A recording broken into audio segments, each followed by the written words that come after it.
Et voici que Pétain entre dans la salle de la première chambre. Trop petite salle pour un si grand procès. Pour ce procès où l'homme qui ose encore se dire chef de l'État va répondre des années pendant lesquelles la France a été occupée aussi par lui. Les souvenirs affreux de 1940 reviennent. À quoi pense ce vieillard que la République combla d'honneur et qui déchira la République? Des témoins sont là, messieurs Albert Lebrun, Louis Marin, Paul Reynaud, Michel Clémenceau.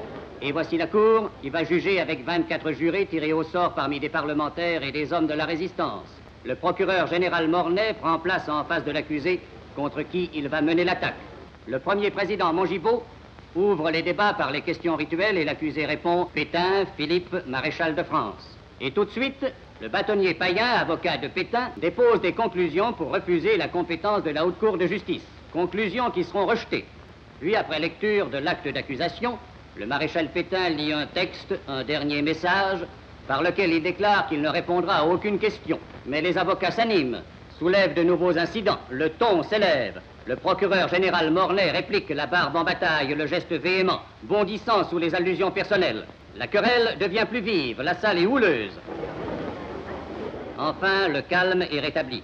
Et devant Pétain qui lui jette un coup d'œil en biais, M. Paul Reynaud vient déposer le premier.